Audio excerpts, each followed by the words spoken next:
Hello, everybody. My name is Jay, and I will not be your dungeon master tonight. We have some issues with one of our cast members, namely Freya, being sick and not being able to use her voice. So instead of doing another sloppy one character isn't playing, one person is joining, and continuing the streak we have been going on for the last few episodes, we decided to try something entirely else. Your dungeon master tonight, your game master, will be KirVG tonight, who will take it from here. Well, this is news to me. It's not. I came prepared. I'm glad you corrected yourself because I am indeed the GM, not the DM. Because we are not playing Dungeons and Dragons, we are playing Dungeon World, one of my personal favorite games. It's based on the Apocalypse engine, which means it's based on a game called Apocalypse World, which is also an excellent game. We're gonna kind of handle the rules in a way that we're gonna play, and I'll explain them as we go because it's fairly easy. Really, all the players have to do is act their characters out as they would act, and since it uses a system called moves, the rules will do the rest because every move has a specific fictional trigger. So if you do something that would trigger the move, then you will perform the action.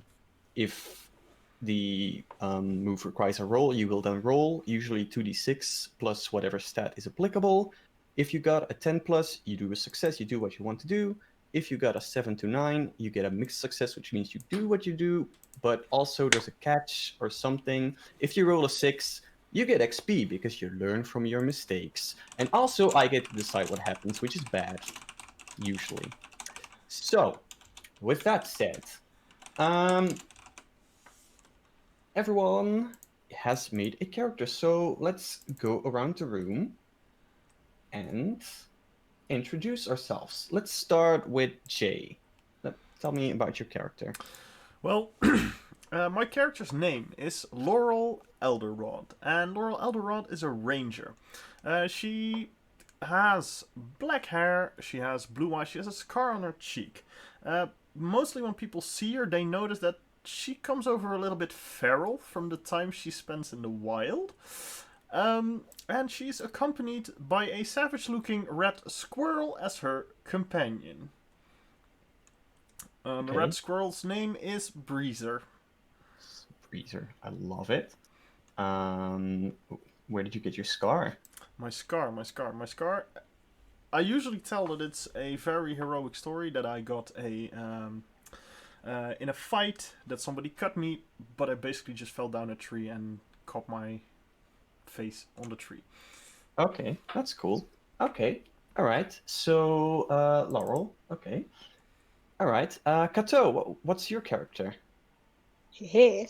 I'm playing Quinn, Quinn. Okay. which is basically when you first see him, you kind of have to like look twice because at first glance it's just a very slender like heap of moss, and you're like, oh, that's a heap of moss. That's cool. And then you hear like muttering, and you're like, oh, what's that? And when you step closer, you see that it's basically a fawn Hmm. covered entirely in moss.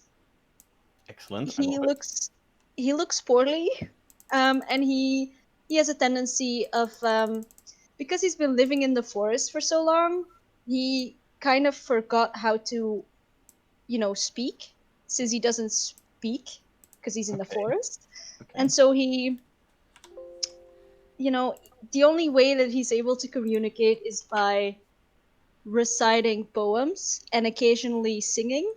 Okay. Um, yes, I have known him for half a day, and I already would die for him. I mean, Yeah, if he dies, you die because you are him. Fun fact: if you die in the game, you die for real. Uh, true. just thought I'd let you know. And you are a bard. Yes. Yes, and Laurel is a ranger. Swanky, what will you be playing? Who will you be playing, rather? I will be playing a cleric called Auron Goldenhawk. Mm-hmm. It's not too large humanoid figure with a large red cape and a mask of a golden adorned red mask of a hawk that kind of flows into these two feathers on each side that Mhm. carve further outward. Nice. Uh, Good. uh, he thinks himself the best cleric in the world, Mhm. and will try to get you to commit to the glory of conquest with him in the name of his god. Yeah. What's your god called? He does not have a specific god. Your god does not have a name. Okay. No, he is a cleric of war in general, and conquest in Okay. general. Okay. He Okay. is he is for all intents and purposes a sellsword cleric. Okay. Okay. But like, kind of. But you get your magic through basically the power of war. Yep, pretty I much. see. Interesting. Interesting. Okay. Cool. Cool. Cool. Cool. Okay.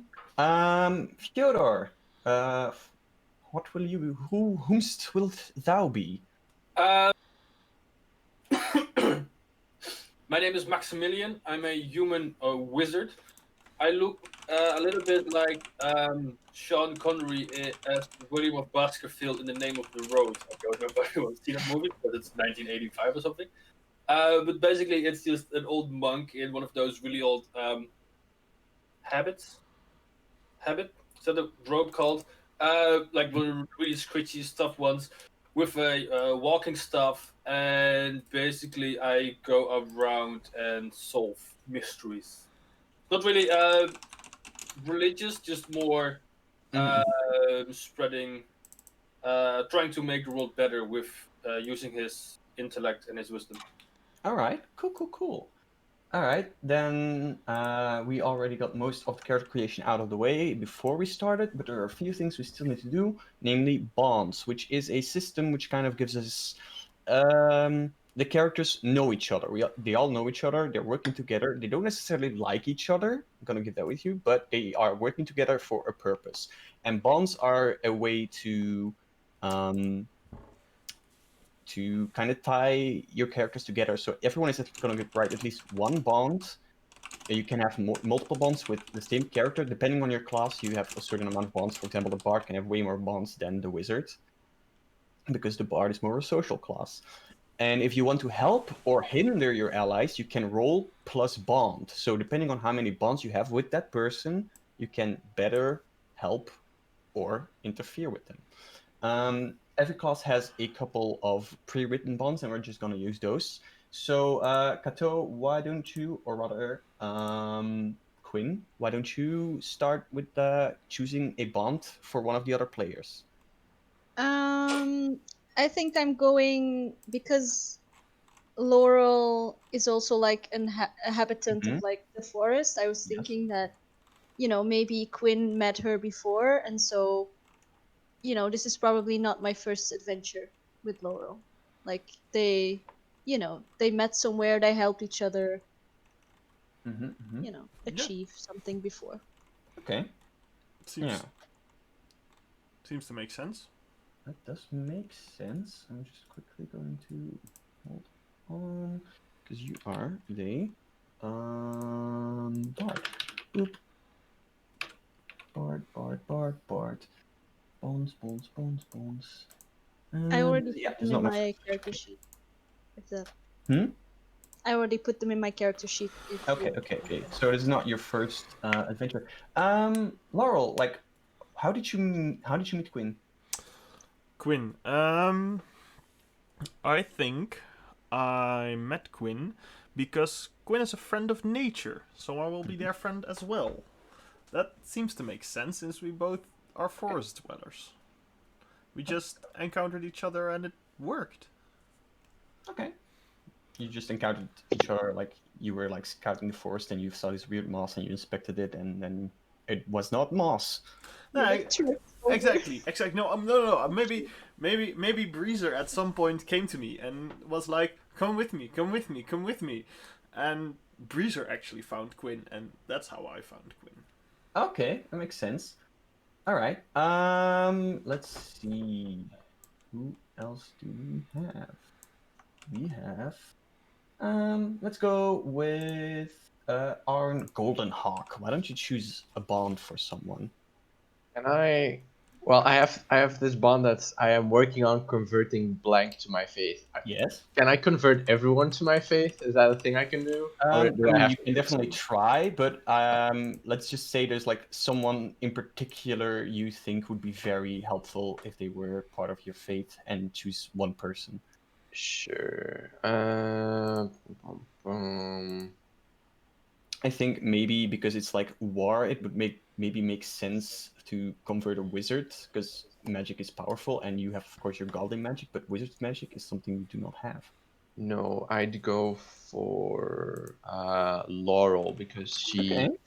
from an average look, seems to be able to fend for herself. So I will try to recruit her for my battle company. Okay, that makes sense. And how long have you been at that? Probably way too long. Okay, so you've been traveling together for a while? Maybe not, but traveling for together for that long. But maybe I've been checking in like every week, kind of spam mailing like, "Hey, are you interested in this job offer I have for you already? I promise it pays well." You're one of those annoying recruiters on LinkedIn. Yes. Okay, cool. All right. Laurel, why don't you pick a bond? Again. Okay. Oh, I thought you did. You actually chose that one for. Okay, Yeah.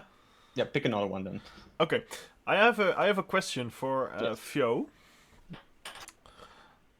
Since you're a wizard, you're more of the academic scholar-like type, right? Yes. I can assume that you do not have a lot of experience in the wild.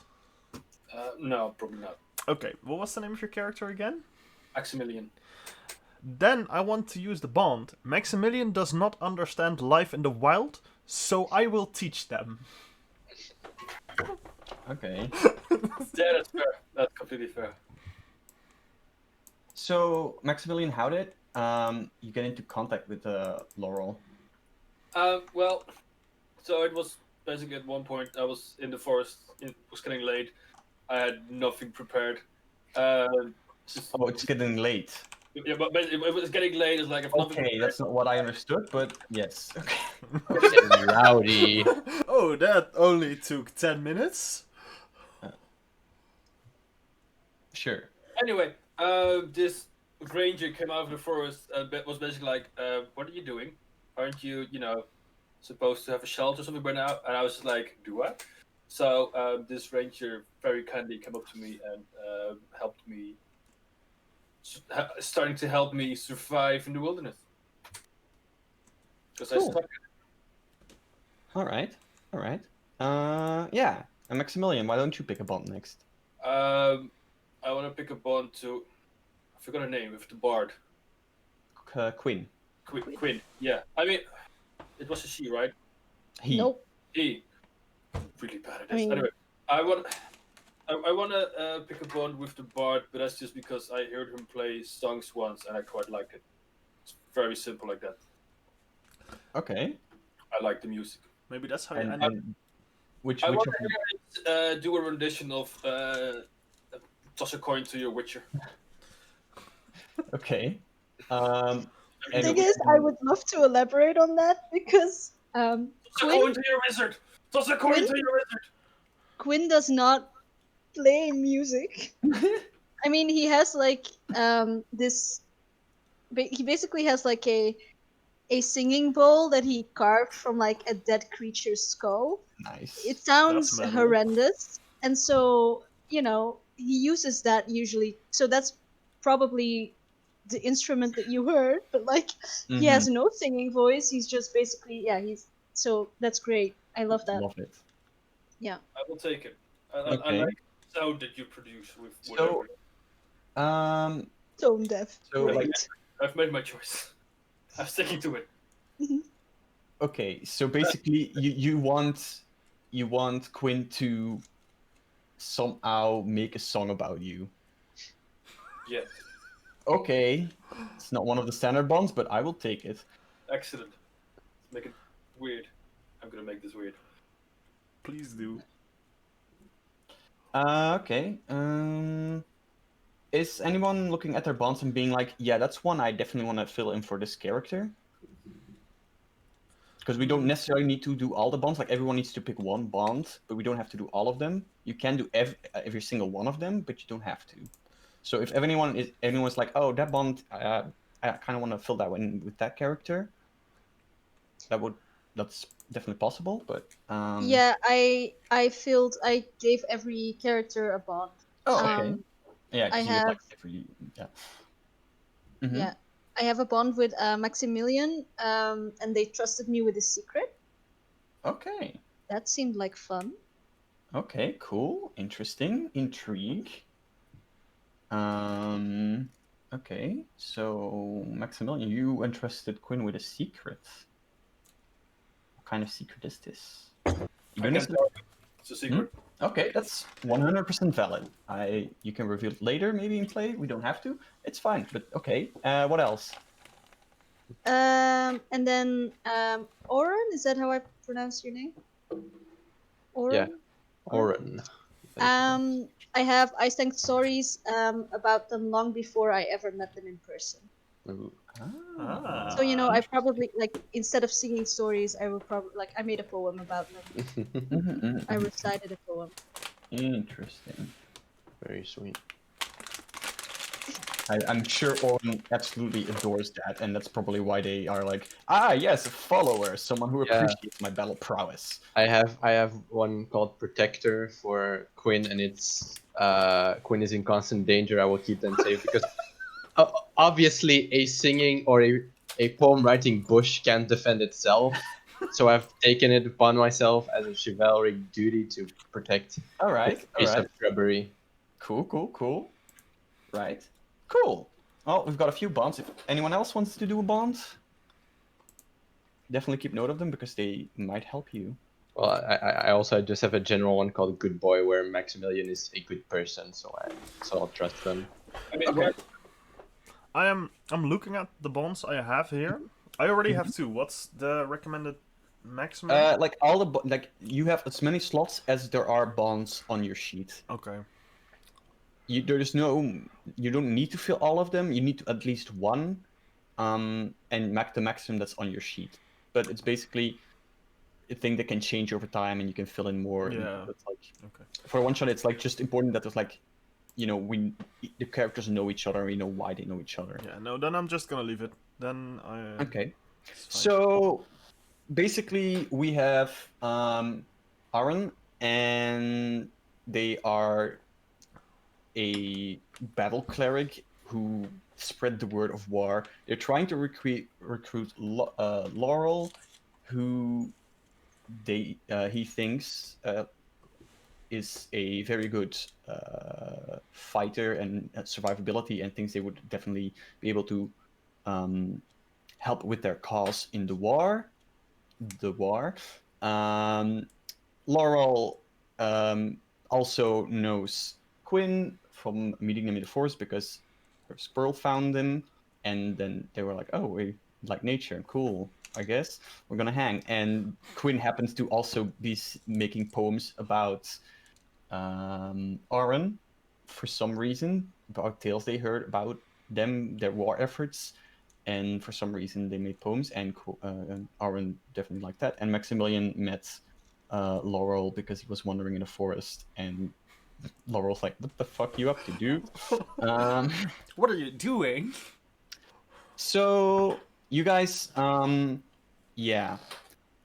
So the situation. Actually, I'll explain the situation in a bit. Let's me just start with this. If I need to switch paints, then you have to say. If I need to switch in roll 20.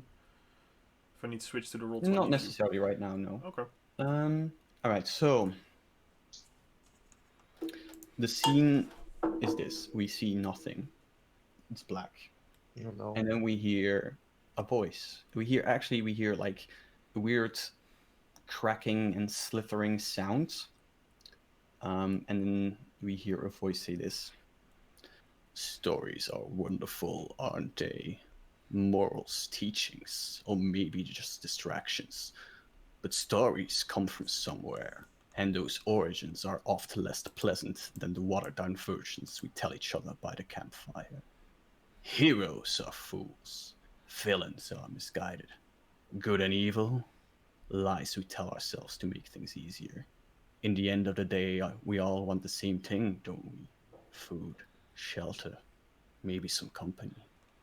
And at the end of the day, someone's flesh will meet steel, and your decisions will dictate whether your flesh is holding or tasting it. Maybe you have learned to use magic. Maybe you were born with it. Maybe something more powerful has granted it to you.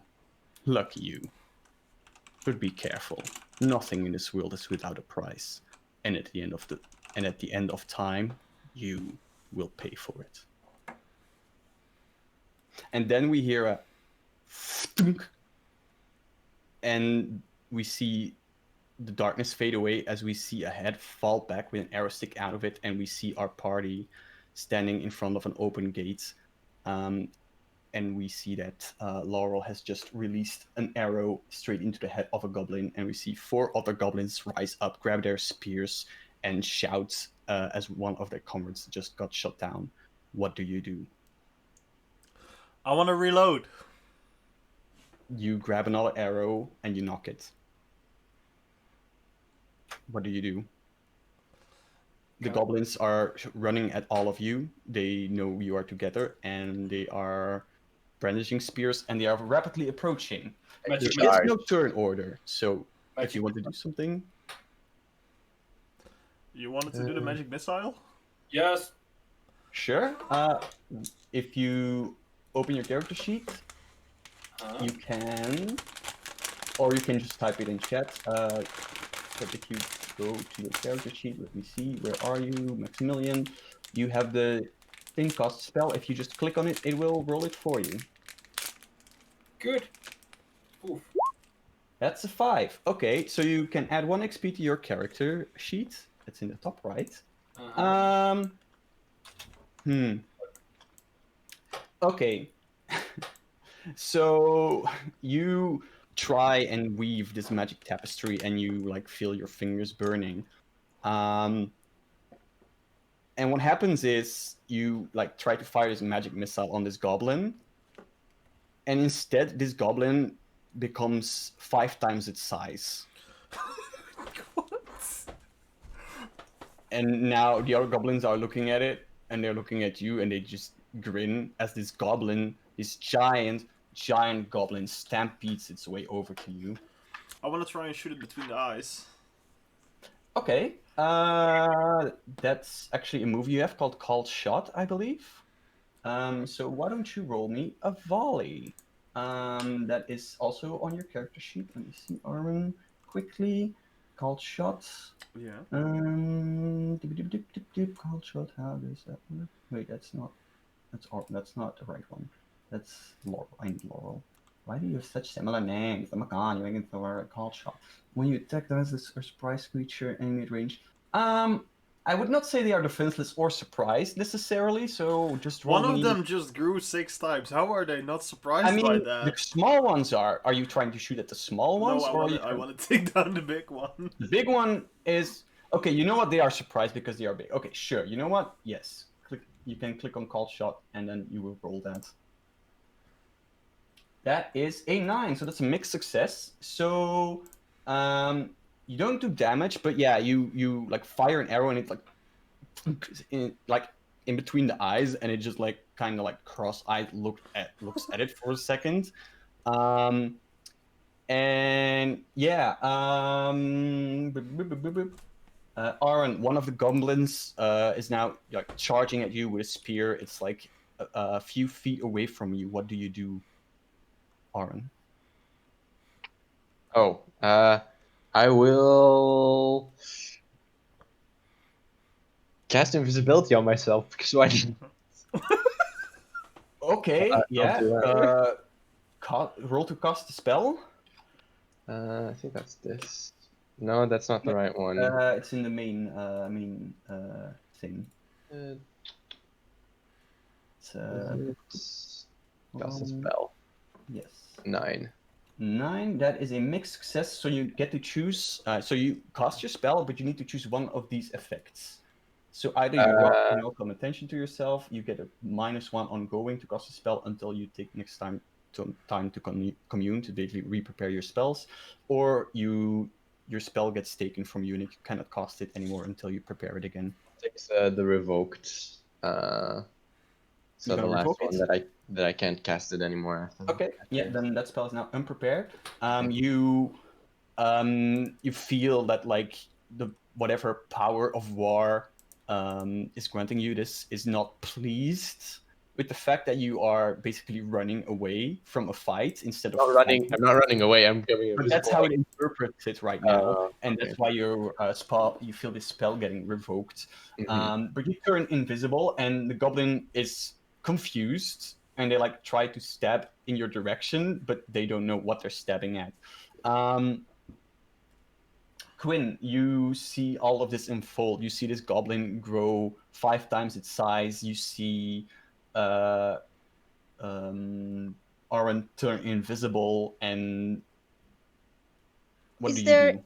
Is there like a higher ground that I can get to, like a rock somewhere? You know what? Yeah. So this is like basically kind of like a cathedral-like building. It's old, so there's some rubble that you could like climb on top of at the side of the thing of the walls. But basically, there's like this crude camp that the goblins made in the middle of it, just like a little campfire. But you could like try and get up on the rubble if you want to. Yeah. Okay, then I want to do that, and as I'm doing that, Mhm. I'm like muttering to myself, and I'm like, "Oh, they need help, help!" And I start reciting one of my poems. Mhm. Initially, I do it to, help my fellow group members, but I'm also doing it because I know that people don't really like it when I do that, and so I hope that the goblins will like, that their ears will start bleeding and stuff like that. Can I recite the poem? You can absolutely recite the poem. There was once a young lady named Alice, who was known to have peed in a chalice. 'Twas the common belief, it was done for relief, but not out of Protestant a malice. And he like sort of floats onto the rubble, doing it again and again. Mm-hmm. Okay. Yeah. And is that your bardic spellcasting that you're using, or?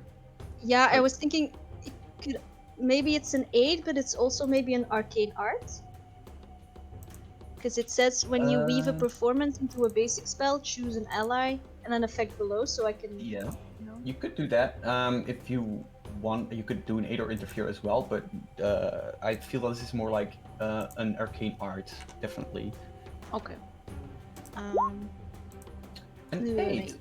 Your spell still works, but you draw in one addition, or your magic reverberates to other targets. Okay. Which effect are you going for?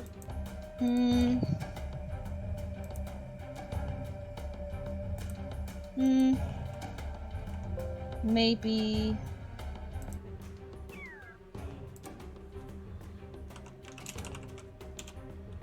The first one. You're gonna heal 1d8 damage. Oh no. No. No. I want. Just no. Do the last one. The next time someone successfully target with aid, they get +2. Okay, and who are you casting this on? Who is the closest to me? Let's say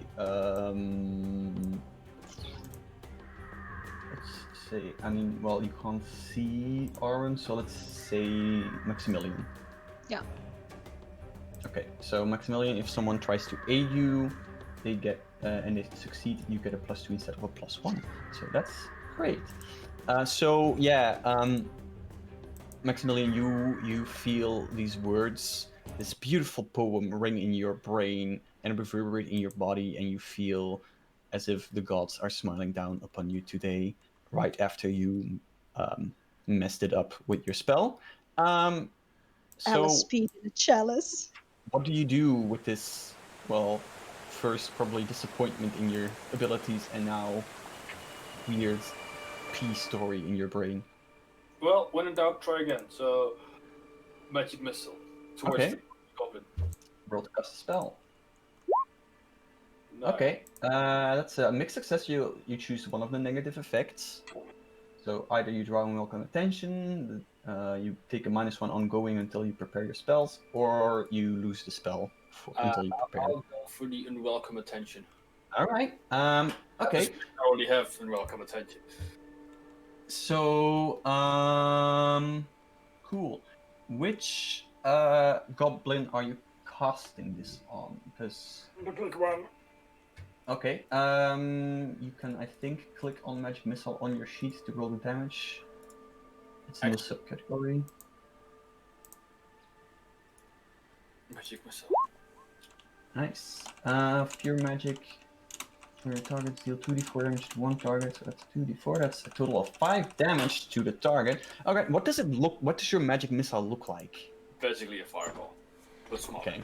Yeah. So these, you like spread your fingers and these fireballs.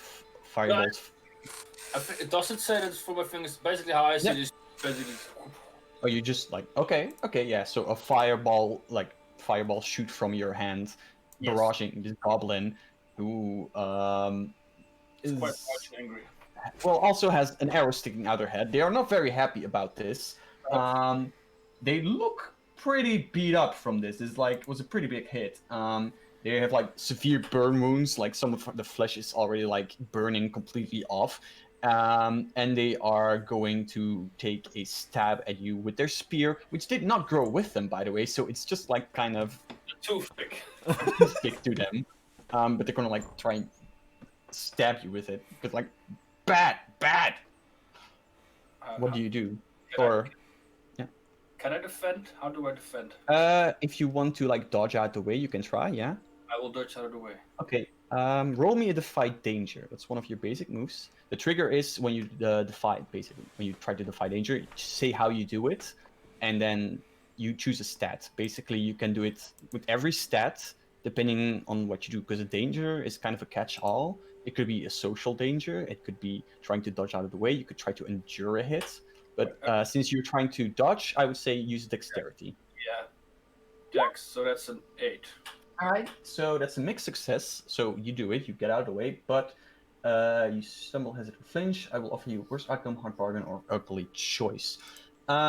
You can manage to dodge out of the way, but the force that this goblin is trying to stab you with is going to make them kind of step forward more, and it's going to hit Laurel if you dodge.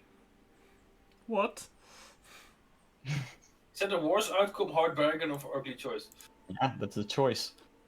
Do you take the damage, or does Laurel take the damage? I refuse. Ooh, I'll take the damage. All right. Roll me 1d6, please. Here goes nothing. 5. You take 5 damage. Jesus. So this goblin stabs its spear into your side, and Laurel, you see this spear just like you see basically Maximilian like step aside, and then they see what's going on, and they step back, and then the spear just stabs right through them, and you see like the point of the spear sticking out their other side, because you see them from the back. Yeah, Laurel, you take 5. No, not Laurel, Maximilian, you take 5 damage. You are pretty hurt by this.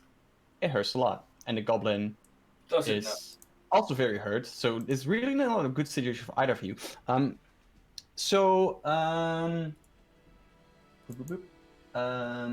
When Quinn sees this happening, Yes.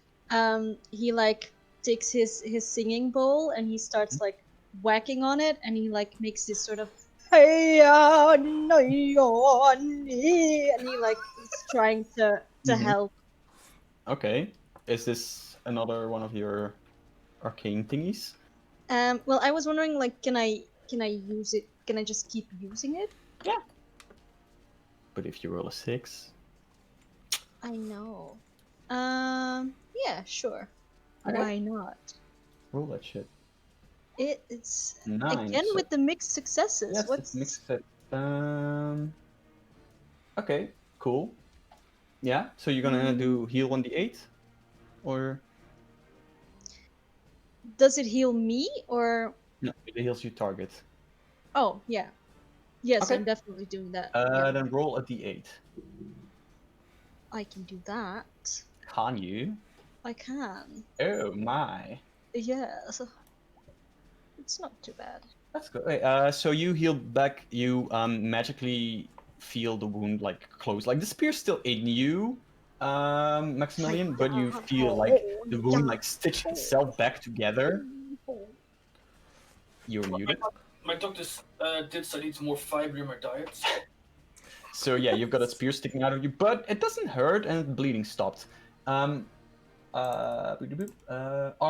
what are you doing? You're invisible. You saw giant goblins stab Maximilian. What do you do?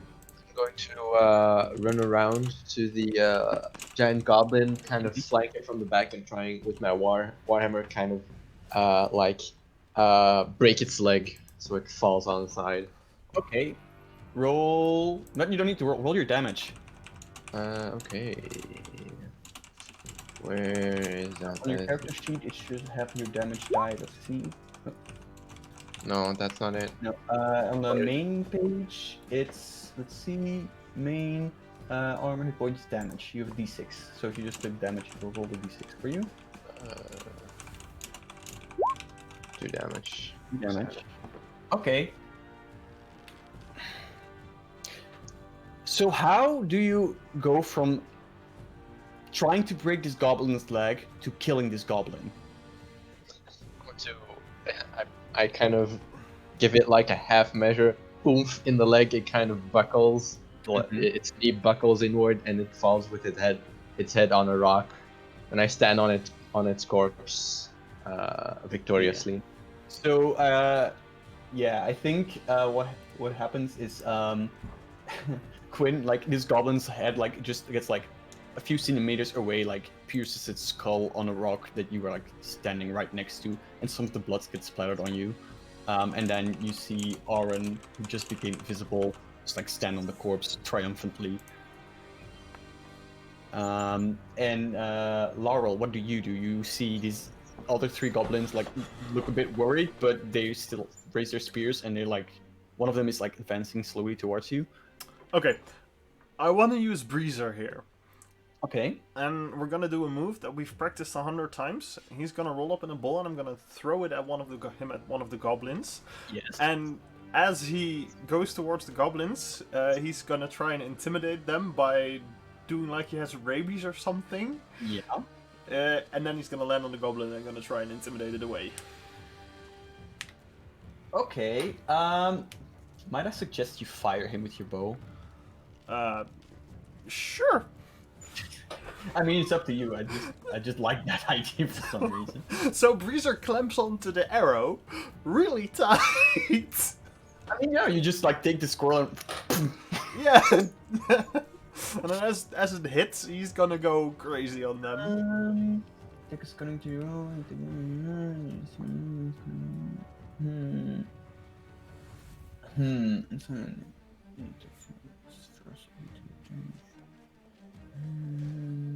Trying to intimidate it away. Huh, what would that be?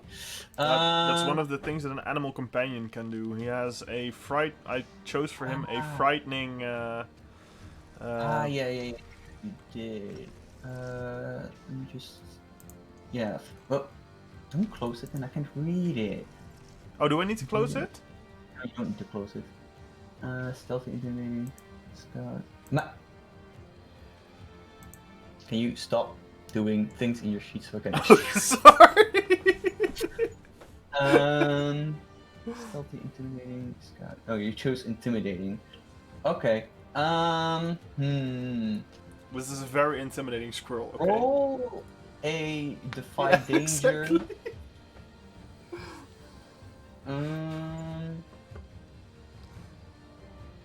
and do that with your. Do I first need to do a volley to see if I actually hit my target?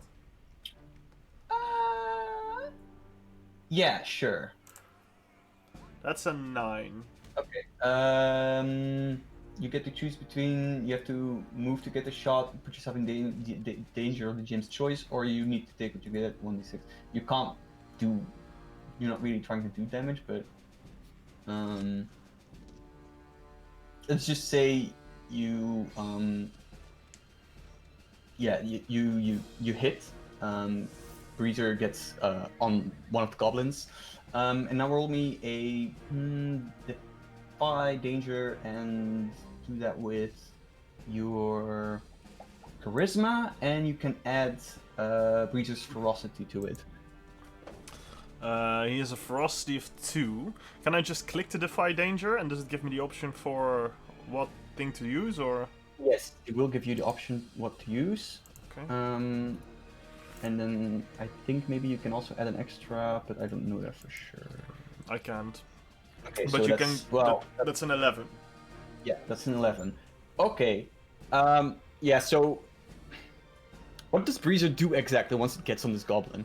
Once he gets on the goblin, he starts making like gnarly sounds, like in a very high pitch because he's a tiny little squirrel, and he starts. I taught him how to foam, so his mouth starts foam, and he starts to go around the head of the goblin and around the body and just going crazy. Okay. So this goblin is like, and it's just like drops its spears and like runs straight past you out of the building. Yeah. And the other two just look at each other and they like drop their spears. Hang on, we're in a building? Yes. You're in a cathedral-like building. Quinn is standing on top of rubble, and there's a small camp for the goblins. Was a tent and campfire, and yeah, the other two goblins just kind of drop their weapons. And The acoustic is great, by the way. it is, and Oh, they yeah, just I love it. Love that. look at you and like back away slowly. Are we just What do you gonna? do? Are we gonna let them go? Are they running? They drop their weapons and they're like slowly backing away from you. Oh no, I charge and I try to bump on crush one skull. Okay, roll your damage.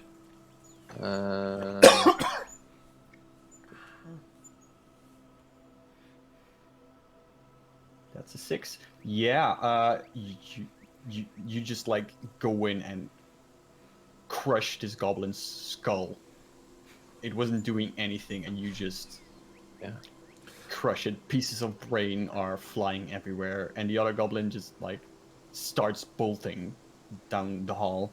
I keep chasing. Okay. I knock an arrow. Are you gonna shoot it? Well, no. I'm gonna give Orm the chance to do something, but if he misses, I'm gonna shoot it. Roll first, or roll a defy danger with your dexterity.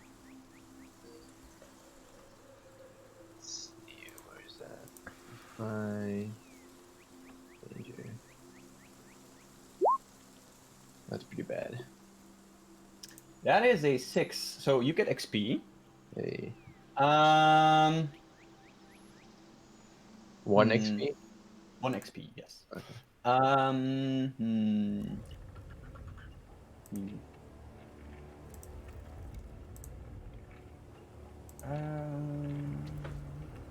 Okay. Laurel, why don't you roll me your damage? How do I roll damage? You have on your character sheet a damage die, or like just your damage, and you just click on it. It's a D8 for you. Okay. Let me see, where is it on my character sheet? Can I, while this is happening, Quinn would have seen that Oren like murdered the first, like the goblin, and he starts reciting the poem that he wrote about Oren. So like, whilst this is happening, like you hear a very Boaster's poem in the background. But Okay. I'll let this play out first. Okay. So you are chasing this goblin, Orin, and then you just here's, and then you feel a stab in your Achilles heel. Okay. In your heel, I guess, not your Achilles heel.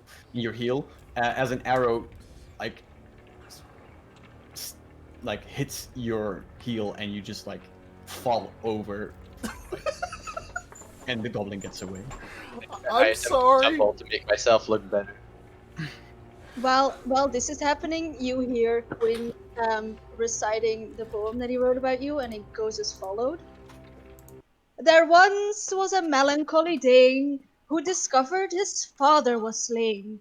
He's surrounded by lies, then everybody dies, and the body count was pretty insane. And are you trying to do another magic with that? Okay. Nope, because he thought, Orn is going to slay the other goblins, so I'm gonna like sing him into victory, and Yes. that's not what happened, but he That's doesn't not what care. happened, but yeah, it's kind of delayed effect. Yeah, exactly. It's like this awkward, like, oh. Which is kind of insult to injury. So yeah, or you just got shot by Laurel. How does that feel? Because you're like, oh, this person is like good. You've been trying to get them in your team, and now they fucking shot you. I'm questioning whether or not they actually meant to hit me. Part of me is like, oh, if they meant to hit me, then that's good because that means they hit their shot. But if they didn't, that means they missed. So I'm starting to evaluate their participants in my team. Mhm. Laurel, how do you react to shooting your teammate? I curse for a little because the goblin got away, and then I see what has actually happened, and I'm like, oh my god, no, I'm sorry, I didn't mean to hit you! And I walk over, and I'm good at surviving, I'm not good at healing, so I'm just looking like, I don't know what to do now! Did I take any damage from that? Yeah, you took 5 damage. Oh. Minus your armor. 3 it is. So yeah, so things are a bit calmed down because like one goblin was left, but they fled into the hallway, which is a bit dark. So let's do a little bit of flashback. The reason you are here is because Arwen, you got a vision from whatever deity or power it is that is granting you these abilities. That there was once a great warrior, what were they called? Called Kara the Vicious. They were also very much a proponent of fighting and battle. They were very battle hardened, and they had this this weapon called the, what did I call it? The Molten Fury, and it's a very powerful weapon. And someone is trying to get it, but the person trying to get it is trying to get it to help people, to stop people from fighting, to resolve conflicts, and that's not what it was meant for. And they don't want it to fall into the wrong hands. So the power was like, yo, go get that shit, and then you can like start some serious shit. And then you gathered up your friends to venture to this place, the tomb of Kara the Vicious, basically, to gather this weapon. And that's where we're at right now. That's where you are. You're in the main entrance. Basically, from the outside, it looked like this very fancy, ornate cathedral. There are 2 like big doors that like were open because you came in via there. Some goblins made camp here. There's some like stained glass, which makes the light in here a bit colorful. But it's a bit like, it's old because this person lived a long time ago. And And yeah, that's where you are. There's basically just walls and some torn down tapestries and rubble, and then there's a hallway, but it's a bit dark further up ahead. That's where you are now, but you know you're in the right place. I see if I can't. I cast light on my hammer so I can see stuff. Is that Sure. Roll to cast a spell. uh, I'm assuming the rest is with me, or am I? Yeah. I have a spear in my shoulder. Can we try to get it out without, me being in too much pain? Quinn, I can try and pull it out. Maybe. Go ahead. Any, is any of you a medic? Medically trained? We have a cleric, so can I assume that the cleric is medically trained? Quinn sort of saunters up and he pulls like a piece of moss from his garment. He hands it to you and he says, "Are you a horse or a man or a mouse or a horse or a mouse?" I'm a man, actually. Yes, yes, I saw them once. And he like hands you the piece of moss. Have you been smoking this? I I think think it it's was. for chewing. It helps. Right, I put some of the moss in my mouth and start chewing on it. What happens?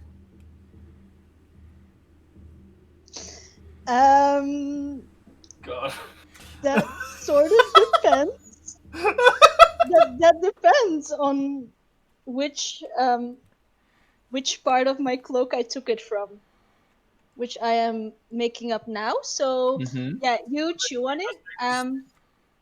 And as you chew on it, you like there was light coming through the stained glass window, and you kind of you can you can hear the light.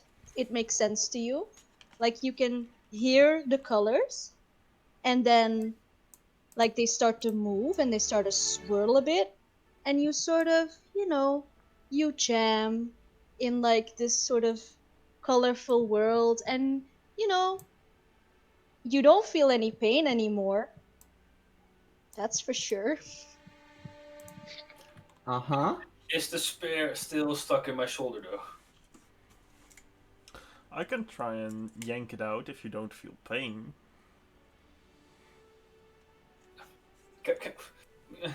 Eh, I mean, I don't think Maximilian is in the position to stop you at this point. Also, Maximilian, why don't you like next to your wisdom click confused?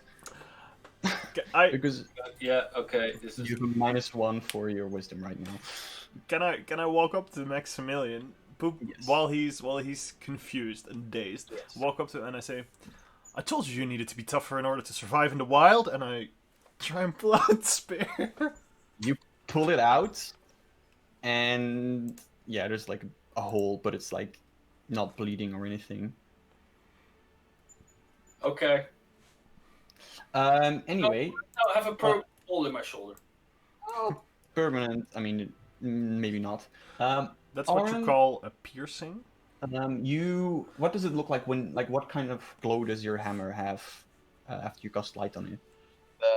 The warhammer has like two silk blood red ribbons on it, and they start to like a pattern starts like snaking down them, and at the bottom they start like emitting a lot of light.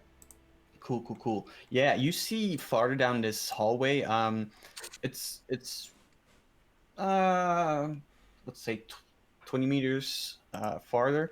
And like at the end of it, you see basically a crude elevator. You don't know where the goblet went, but that's all you can see over there.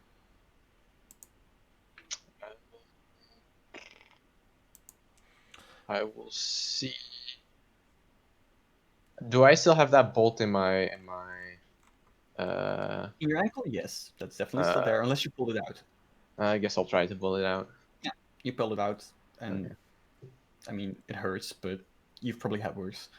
I'll check. I don't think I have any bandages or anything. I have adventuring gear, but that's. I think adventuring gear does have bandages in it. Basically, adventuring gear is you can pull shit out of it if you need it. It's like 5 uses, and you mark off a use. Okay, then I'll see if my adventuring gear doesn't have any bandages or some ointment to ease up the pain on that Quickly, bolt wound. adventuring gear. Let's see, what does it have? Adventuring gear. Chalk, bolt, Well, while this is happening, I am picking up Breezer, who still has a little bit of a foaming mouth, and I wipe it off with my sleeve, and I say, "You did well, buddy. You did well." And he goes on my shoulder and he sits there. Yeah, you can pull out some bandages, and you can use them on yourself to heal 1d4 damage. And you mark off one of your uses from your adventuring gear. So just in the comments of it, type 4 out of 5, 4/5 or something. 4 uses. And how much health do I regain? 1d4. 1d4. Did pulling out the spear do Fuck. anything for me though? 1. Sorry, what, Fyodor? Sorry. Damage me at all? Oh, it did damage you, but you got healed for most of it. You only took 1 damage in the end. Yeah, no, so the pulling out didn't. No, that did not hurt you. Good. Pulling out did not hurt you. Because you're high as fuck right now. So yeah, you all took some bruises. You did some killing, and some unnecessary violence. And yeah, what do you guys do now? I guess I will follow Orm towards the elevator. I want to know what an elevator is. Am I still stoned out of my mind? Yes. Quinn takes your hand and walks very awkwardly with your hand in his hand, raised like that, and he just sort of guides you towards the rest of the group. Yes. Yes. Good. Let it flow. And he just walks and follows the group. I want something that Quinn has. I need different friends. Okay, yeah, fair enough. So Aaron, what do you do? I kind of want to see if I can hear or sense where the goblinos went to. Okay. Yeah, why don't you roll me a discern realities? Hey, Can that's I bad. can I assist with that because I have a tracking skill? Yes, you can use your tracking skill, but that was definitely a fail. So you get an XP again, Oren. Hold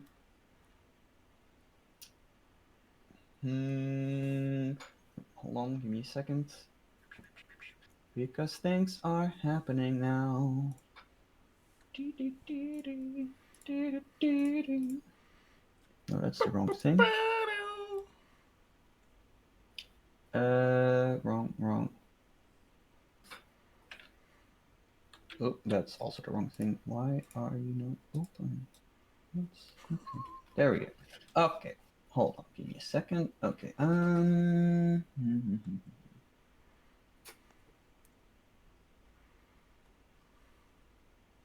Okay. So yeah. So you guys approach the wall and you try to look around for clues. And Laurel, you're about to step in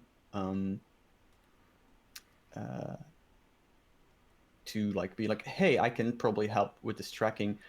As Oren, you hear a click, and you feel, well, You start descending rapidly because you activated the elevator before you could properly examine the thing. The platform was bigger than you thought. Every single one of you was on it, and you start going down very fast. I want to know what this feels like for Maximilian, who is stoned out of his mind and the floor is suddenly falling away underneath him. Well, Maximilian, you just feel this nice breeze as you float into the sky. And you think you see a girl flying there among the diamonds, and you decide her name is Lucy. Copyright. Anyway, Fair enough. you slowly descend, and slowly but surely the elevator grinds to a halt. Slowly descend into madness. Or... Yes, it's a descent into madness. I think at this point the moss is wearing off, so you can mark off that ability, and you start to gain some clarity again. But you are very unsure on what just happened. So what just happened? Why is Are we still going down? I'm looking at the group. Don't tell him what happened. This is a lesson for him to keep your wits about you when you're in the wild. Why is there a hole in my shoulder where a spear used to be? This is a sentence I never thought I'd pronounce. You are a horse. Not a mouse. A horse. Quinn, I think you need to lay off your own supply. Yeah, okay. So Yes. the elevator comes to a halt, and surprisingly enough, this room isn't dark. It's significantly underground, but for some strange reason, you don't see a visible light source, but there's no darkness. There is, but there isn't. So the elevator is, room is circular. There is like a few doors lining the walls, and there is a open hallway in front of you. There's a small walkway from where the elevator came down over to the rest of the room, because around the elevator there is a moat. It's, let's say, about 2 meters wide, and when you look at it, you see nothing. And not in the sense that there is nothing, because there is something, but it's nothing. When you look at it, you can't quite get it, because it's not necessarily that there's nothing, it's more that there's the absence of anything. It's Vanta Black. Have you been chewing the moss? No. And for some reason, even though it's nothing, you get the sense that it's bubbling. What do you do? Excellent, yeah. Have I seen it before? Roll me a spout lore. Ooh, I have bad wisdom. That's intelligence. My intelligence is worse. I get XP. Is this Oh wait! Can I do like a I have a move for that. I have. Oh no. Yes, but that's like about legends and heroic things. So, Oh yeah, that's true. is Okay, this never where I mind. can grab one of my 5 books and do it as well? The spout Sorry, book. one of your 5 boobs? Yeah, I heard that too. Oh, I heard that too. You said Get one your of your mind out of the 5 gutter. He said Oh, books. One of my Um, Let's so in theory you could, but this is failing forward. Something happens. So you, Quinn, are looking at this stuff, and you are about to touch it, and then you hear like one of the doors open, and you see this goblin step out, and he's like, "Oh no! Stop! Don't touch that!" And it's this blue-skinned goblin with like a big, bushy, brown, curly mustache that's like bigger than its face probably in length.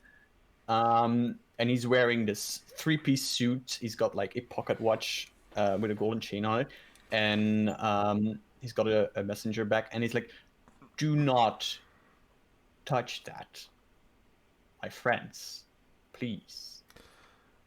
Quinn, I touch it. Quinn, did you use the moss to make tea, or everyone seeing this? Wait, Aaron, you touched Not- it? Not with my hands. I tossed the crossbow bolt in. The The bolt that hit me. bolt disappears, Okay. or rather, it doesn't really do anything. It's just not there anymore. Oh, you look disappointed. Were the other goblins blue as well? They were of different colors. There was like a blue one, a green one, a gray one. And he's like, so, well met. Who are you? Why are you here? I am. Oh, how rude of me. I'm very sorry. I am Tara. Tara, Applejack. Of the Applejack line of goblins. I'm sure you have heard of me before. No. Yes. Well, you do seem like more of a uncivilized type, but you two, sirs, and he points at you, Orin, and Maximilian. I'm sure you are of the higher stature, and I am sure you heard of my family before. I wasn't expecting anyone else to be here. There's already someone else in here, I suppose, but I didn't expect anyone else to come to this godforsaken place. What, pray tell, are you doing here? Did you guys see my guards? What guards? Did they? Oh, I brought a platoon of guards, and they were taking watch, making sure that no one wandered in here, because this place is rather dangerous. Yes. Is there one real big one? I mean, I suppose Thomas was a few feet taller than the rest. Like big. Like, and I pointed like this big. Oh no, it's very uncommon for a goblin to be that big. Oh, that No, was... then I don't think we've seen them. No. Oh, strange. These people, I swear to God, you try finding good help these days, impossible. It's just they just lazy off and do nothing. Either way, yes, do not touch that. Please step carefully when you try to cross the floor, because if you fall in, well. Is there a way to cross? There is a small walkway that leads from the place where the elevator is, where you guys are, to the room across the moat. I will cross it. Oh god. Okay. You just walk over, it's fine. No worries. Yeah. What do I do? I turn to the goblin and I say, "Well, good sir, I came here looking on a quest of some sort. I came here looking for a tomb containing a legendary weapon." Oh, yes. Well, you're definitely in the right place, but I'm afraid to tell you that someone's quite ahead of you on that regard. That's not necessarily why I came here personally, but they seem to know what they're doing. So I just let them go their way, because I do not necessarily. Well, I mean, who would want to mess with them? Alice. Who were they? You've probably heard of Sophia the Brave. I would not stand in their way. They only mean well for everyone, and I am sure they have the best of intentions. If they need to get to the tomb, I would not stand in their way, because it would not look good upon my family, if you know what I mean. We shall see. What direction did they happen to go? Oh, down the hall, yes. I go down the hall. I Or follow. start heading down the hall. I want to follow. Goodbye. Cheerio. Bye. Thanks for the help. Quinn sort of passes the goblin. Mm-hmm. Your hair is lovely. Good. Oh, I didn't realize you were. Oh, thank you. Your growth is superb. He Yes. he like the goblin says that, and he gets like this look of pure joy in his Mhm. eyes for like the first time, because when you look in his eyes, like it's always like he's looking somewhere else. He's gone out of his brain, and like the goblin says that, and he like gets this joy, and he starts reciting the poem that everyone heard when they first met him. Okay. There once lived a faun made of fust, who sang songs to trees whom he'd trust. There came a few men he chased with a pen to write down these heroes' tales. He must. Yes. And he like walks away. Oh, absolutely splendid. Lovely, quite rather. Yes, rather. Hold on, dear fond friend. I need like rummages in bag, and he gives you a vial, Ooh.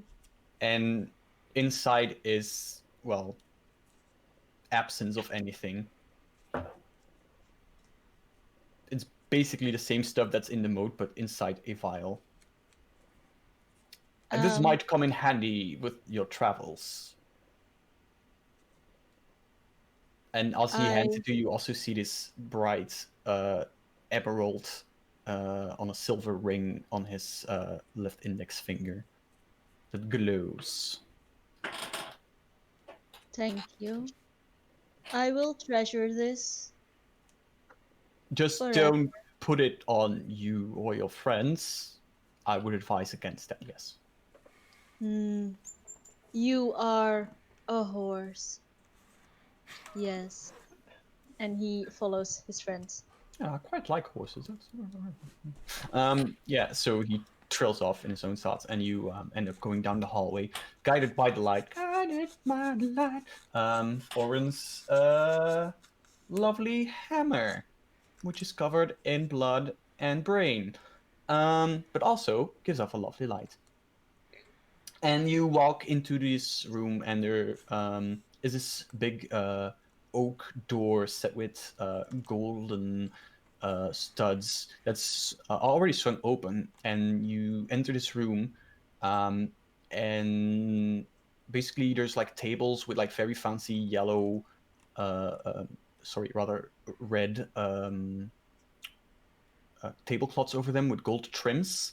And in the middle of the room, there's this dais, and on this dais is this big fancy throne, also red velvet with gold trimmed handles. And this basically looks like a sort of fancy dining area, with a throne to oversee, for the basically probably Kara the Vicious used to sit here as their company was eating. And on both sides of the door of the throne, there's also a door. I start looking around for a hammer or a weapon. Okay. Why don't you discern me realities again?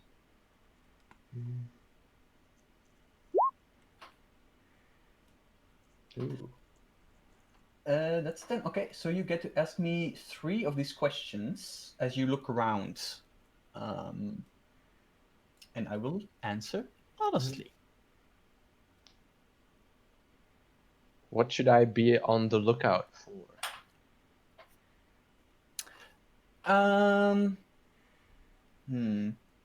Okay, so you, as you look around, you find some. Basically, this room is very dusty, but you end up finding some footprints, and at a certain point, they are like seems to have been a scuffle near the dais, and then you see them from that place leading to the door on the left again.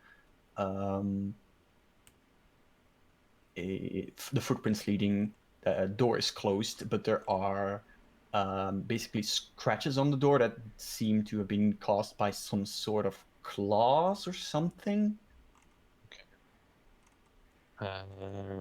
So it seems there has been a sort of fight in here.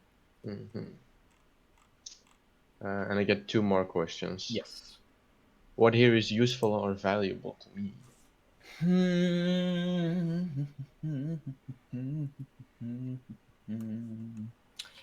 What is useful to you? Let me think. You look around and you end up under one of the tables finding a chest, and inside the chest you find a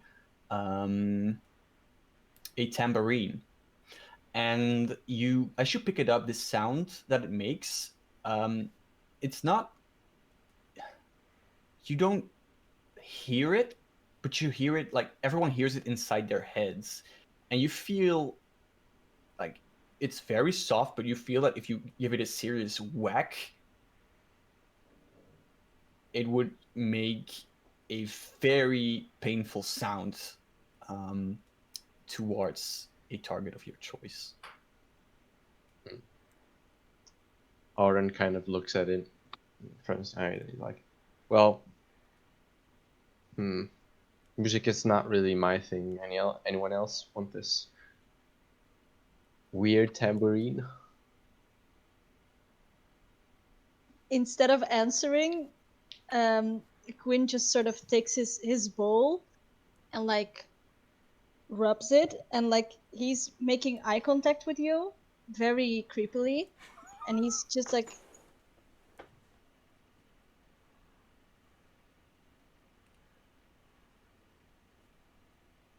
Okay. I slowly walk over and put the tambourine on top of the singing pot, or what it's called again. I'm like, The bow. that'll work out fine. And I turn my back and I start looking further. Okay. What's your next question? Last question is, what here is not what it appears to be. So, as you are moving around, you first think it's nothing. You think you see movement in the corner of your eye, and then you, at one point, like see it again, and you turn quickly, and you see like, basically a giant tongue hanging from the throne, and then quickly gets retracted. Is there like food on the tables? There is, yeah, there's some like very moldy bread. I grab a moldy chicken leg and I throw it at the chair. Okay. First, like nothing happens, and then the chair, like the back of it, like peels back, and it reveals this huge maw with these jagged teeth, and this tongue like comes rolling out and like scoops up the chicken, and it goes back in, and you know, crunching sounds, and then it just becomes a throne again. Sweet. I advise against sitting on that. I noticed. Really? Maximilian, what are you doing? I'm just also looking around the room, seeing if there's anything. There was scenes. Scenes of a fight. Here. Mm-hmm. Recently or long ago? Well, considering that what the goblin told you and the fact that the rest of the room seems to be still covered in dust, this seems to be pretty recent. Yeah. And is there? Did you say there's a door with scratches on it? Yes. Is that Did the you- only door? No, Exiting? there's a door to the left and a door to the right. But the footprints seem to be leading to the door with the scratches on it. Right. I go to the door with the scratches on it, and I try to open it. I guess. Okay, yeah, you open the door, carefully avoiding getting near the throne, and there is a staircase going down. Guys, I found a staircase going down. Was it the left door or the right door? The left door. Onwards! I hold my hammer up. And I... Excellent. After you, sir. And I mentioned to Aaron to go first, and I'll go second. While we're going down, I'm going to try and see if I can put some more bandages on my heel because I'm still having trouble walking. Sure. You'll be fine. I have faith. Roll me another Quinn will see you like Ah, rummaging around for bandages, and like he's gonna hand you a piece of moss as well. Don't need it. You don't need it. I kind of look at her and I'm like, Save it for later. Don't. Do not cease. I'll just stare at her for a while and then I'll just eat it and I'll see what happens. What happens, Quinn? Oh god. This was a piece of moss from like one of my boots, and you See, I heard boots. basically you feel it's like your skin is crawling, like you get like goosebumps, but like all over your body and like simultaneously. It feels like 1,000 like what do you call those? Like with a lot of legs. And Centipede, millipede. Yeah, those. Like 1,000 of them are like under your skin and they're like crawling. But you do also feel, you're also healing up a tiny bit. Yeah, But you feel roll definitely gross. me a d6. is this moss basically making Hey, skin move from one place to another to You heal replace 6 the damage, but you Maybe. are feeling shaky. So mark the box next to your dexterity. You have a -1 on your dexterity right now God. because you are feeling very uncomfortable in your skin. You could say you are crawling in your skin. These wounds, they will not heal, except they will. As you make your way down this Yes. down the staircase, at a certain point the staircase like splits in two, and you kind of can't make out the tracks anymore. Can I send down Breezer to one side to scout ahead for us? So that You we know. definitely can. Okay.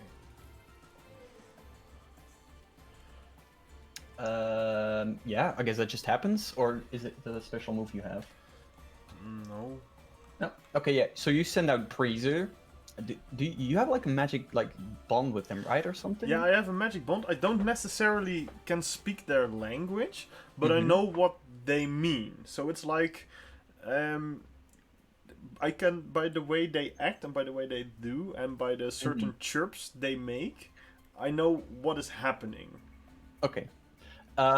So Breezer, you all see Breezer walk down this path. Left or right one? The left one. Okay. And then a few minutes pass, and they come scurrying back, and they are clearly panicked, and they are like telling you, do not go there.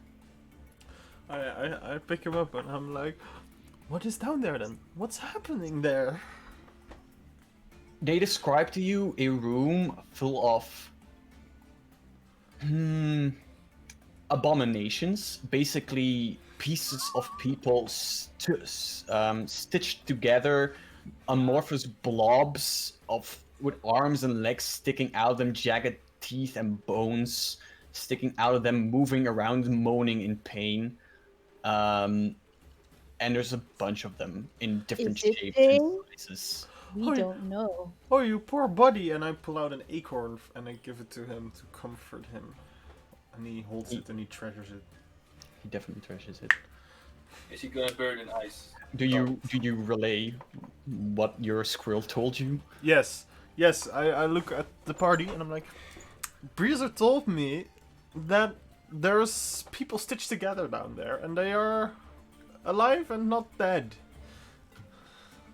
That's what alive means, yes. When you say Alive. stitched together, Yes. like after surgery. No, they're more like different bodies stitched together. Sounds like the place to be, honestly. I'm tempted to go to the left. How many of them? I look at Breezer. How many? It's hard to tell because they are. Multiple bodies. It's hard to tell where some end and some begin, but it's at least a good 12 of them.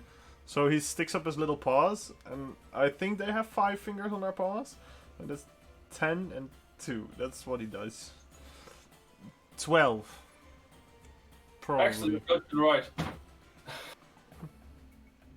I say we go to the right. Yeah, I agree. Your survival instincts are coming along great, Maximilian.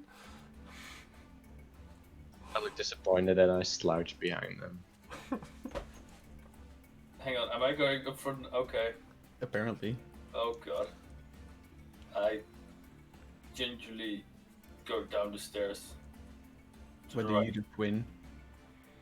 I will follow, but like I saw Aaron like being sad that they're not going the other way, and so I will like pat him on the back and like stare at him like I know what he's going through. Yes.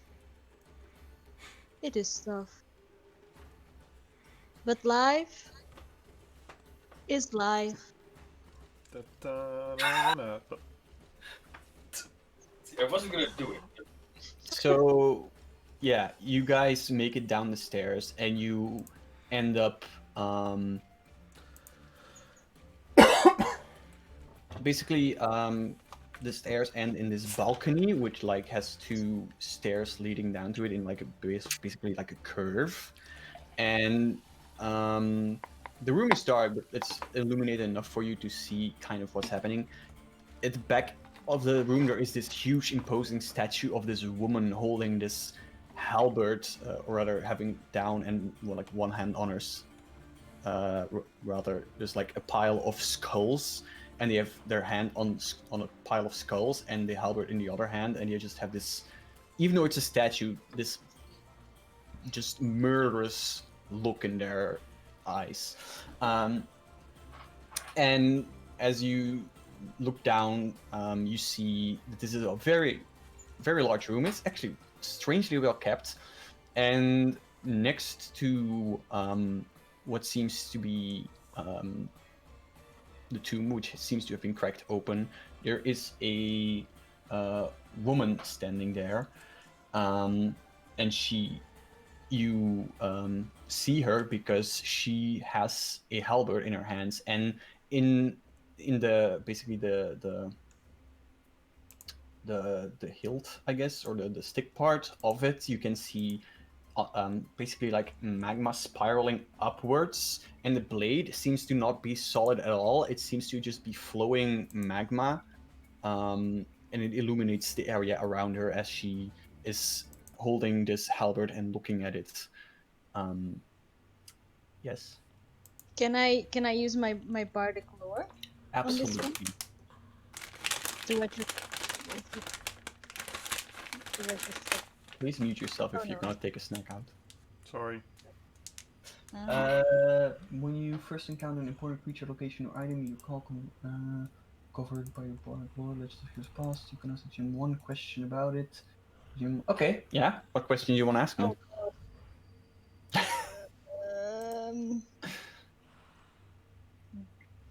does she have known weaknesses? Ooh, interesting.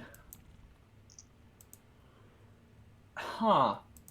Hmm. Hmm.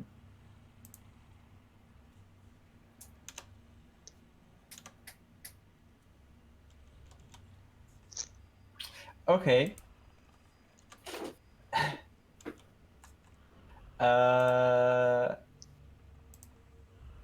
Despite her name, Sophia the Brave is scared of one thing, and one thing only. Rodents. Okay.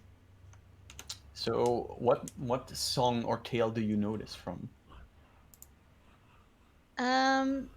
I she's pretty wildly known. Yeah, I she's a pretty assume. big, typical hero figure. Yeah. I live in the forest and I have a really good relationship with like all of the animals, like all of the critters in the forest. And I have this like weekly sort of like tea party with like all of the mice in like this particular tree that I'm very fond of. And so we have a tea party every week. And like a few weeks ago there was this one mouse that got really drunk, and they were talking about how they encountered, no, not them, like family that died very heroically encountered Sophia the Brave, and they like they didn't really want to talk about it, but then they got really drunk, and so they sort of like told me that yeah, that she's afraid of rodents.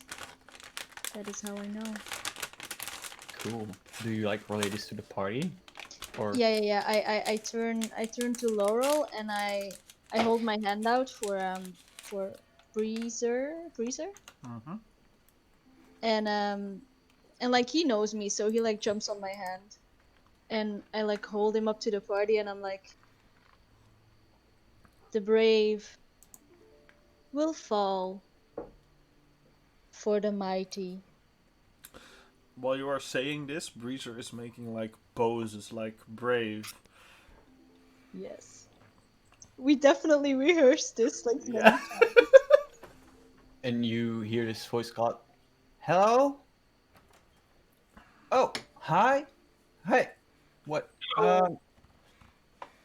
Hey there. Um, well met. Are you here to claim glory as well?" Yes, you face me in battle for that weapon. What? What he said. What is your intention? Glory. For what cause? That's Aaron looks back at Laurel and kind of like holds up a thumb. Like, glory indeed. And I cast. I tried to cast magic weapon. On. My weapon. Okay. Roll to cast. Roll to cast. Hey. Nice. All right. You. What does it look like? Like, how does your weapon turn into basically an actual war hammer? Warhammer. It kind of like grows a bit longer, kind of like maul length, and the top starts to glow as well with the same glow as the ribbon does. Okay. All right. Sophia laughs. I see. You seek to challenge me to claim glory for yourself? To best me in a fight? Well, have at thee then. And she twirls the halberd around and plants it on the ground and does the typical come at me motion. I charge. yeah. I get it away so Aaron can charge properly. Okay, you start running down the stairs, which takes longer, so it's kind of anticlimactic. but eventually you manage to make your way down there. Roll me a hack and slash. Okay. Can I just ask how far away is she? Like, is There. she? If I would to throw something, You could throw something at her. Like a squirrel. I mean, you'd have to are roll you for are it. you gonna throw Breezer? maybe. So yes then. I did that. And I one extra 1d4 from magic weapon. No, that's just your attack roll. That's not your damage Oh. yet. So that's a 7. So that's a mixed success. So you deal your damage, and the enemy takes attack against you. All right.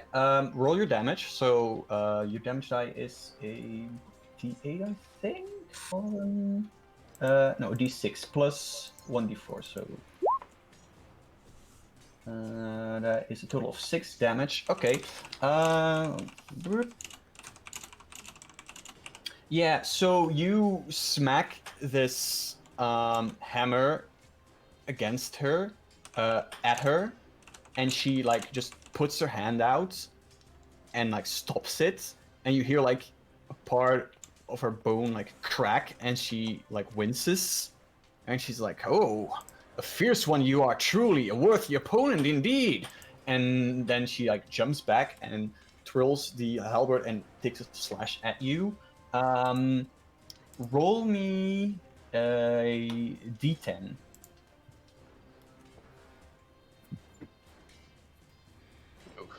Okay. So that's 1 piercing damage. So how much armor do you have? 1. Okay. So yeah. So you end up. Yeah. So this halberd slashes across you, and despite your armor, like it just leaves this cut, basically, like of it just cuts through your armor because it's like literal magma, and you feel it almost cut into you, but the only thing that happens is your skin gets like lightly burned, so you take 1 damage. It's like not a bad burn, but you definitely feel that it like hurts. Yeah. Maximilian, you see these two engage into physical combat. What do you do? Does it look like they would be equally opponents, or is either really gonna have the upper hand? Like obviously, like oh, this person is way stronger than the other one. You don't know. I mean, you know Auron's abilities, and you know that. I mean, you may have heard of Sophia. Probably you have, and you know that she's a really good fighter. But you also know Aaron is pretty good at killing, so could go either way. Right. See, I'm thinking of doing something stupid. I love that. Do that. it. Do it.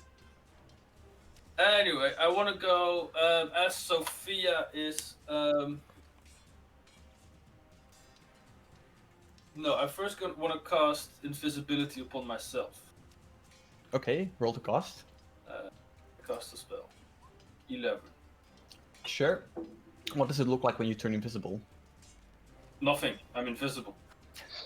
Like, is there like a cool shimmering effect that happens, or? No, it's just I touch myself, Uh-huh. and then you just see me slowly fade away out of sight. Basically, like one of those really horrible PowerPoint presentations, which is like. Important question.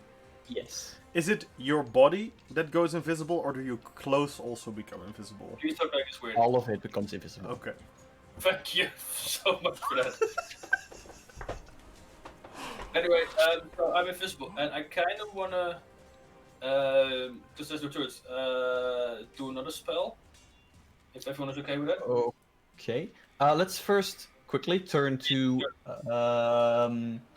our huntress, Laurel. What are you doing? Laurel is gonna try and run towards the vantage point, where she has a decent sight at what's happening, in order to not hit Oren again. But this time, actually, considering that both of them are holding glowing weapons, they are both well illuminated in the darkness. So I think you have a pretty clear shot at them. Probably nothing else in the room, but at them, definitely. Okay. Still, I want to go to a point where I have a decent overview of what's happening. So I want to run there and then take a shot. I mean, you are probably at the best vantage point because you are literally overlooking the battlefield. Okay. Then I want to shoot at Sophia. Okay, roll a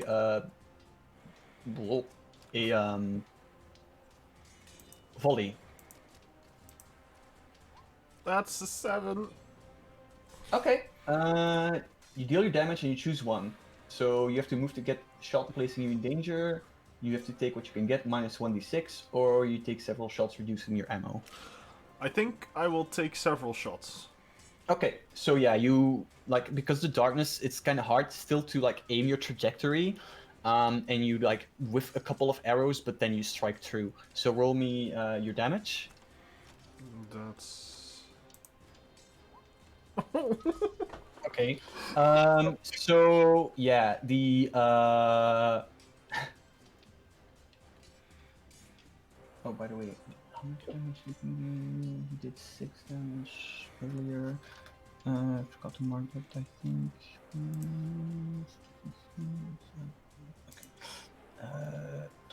Okay.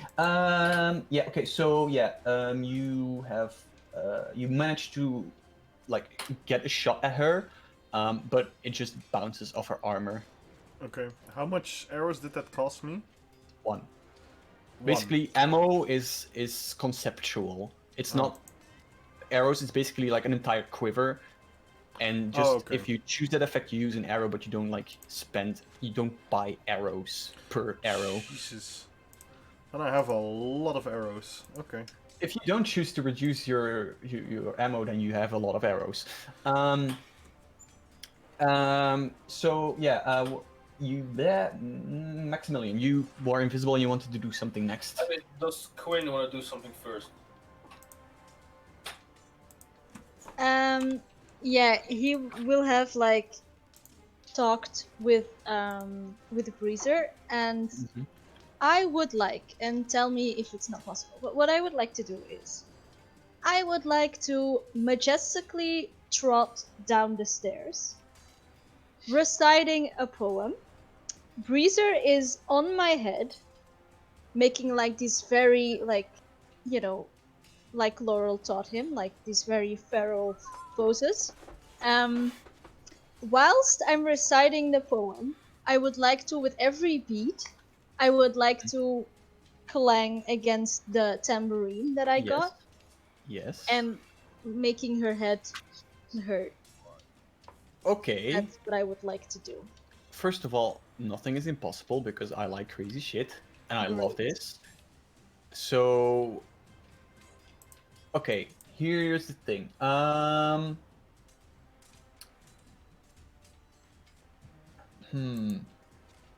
Roll me. I'll let you choose. Roll me a Defy Danger either with your dexterity or your charisma. Definitely my dexterity. Defy danger? Mm-hmm. Oh, I can do that. Dexterity. Ugh. Is that plus? That is plus your dexterity, yes. Ugh. So you get XP. Great. The I thing tumbled down the stairs. is, you, well, have kind of lost your source of light because it's downstairs fighting the only other source of light in this room. So you like start walking down this stair, and you just kind of trip, and you fall, and you start like to the bottom of the stairs. As can I play that out? Because Yes. like Quinn, so Quinn, you know, he wants to like, so he's starting. He's like, there once was a young lady of niche. He takes a step, he falls, and he's like continuing because it's super important that when you start a poem that you finish it. And so he's tumbling down, and like you hear like, who in out and bathing in grease out, and is like he's just like, it's a very long staircase, I presume. So he's like falling down the stairs, and like, she slid through the house, tormenting her spouse till he hit the oven for peace. Oh. And he lays there. Roll me a d4. Yeah, you got pretty banged up. You take 4 damage. Yay.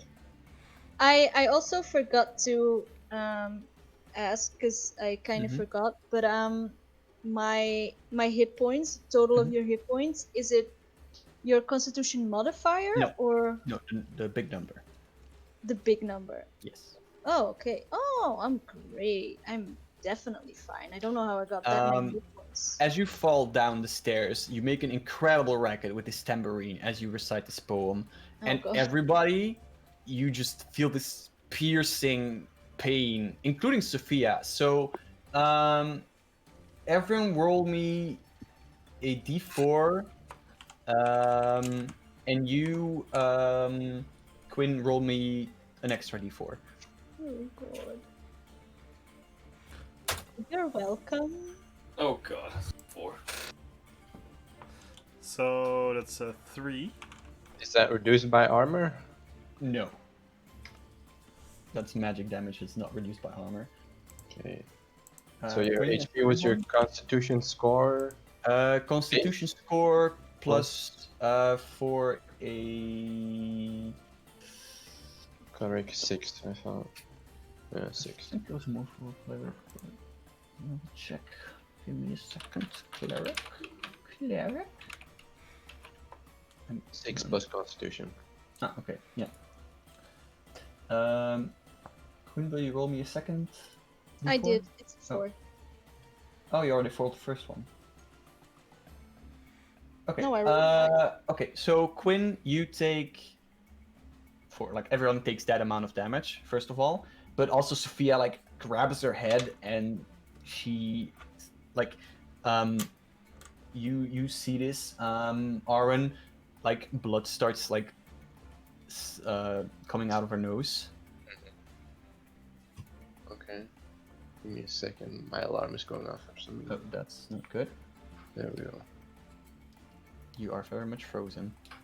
Yeah, that's. I had to cut my feed because my phone was stuck to the wall. Remember? Oh yeah. Of course. Oh, yeah. Can we continue, or do you need a second? Yeah, no, you can continue. Okay. So yeah, you see this from close up that like blood like starts like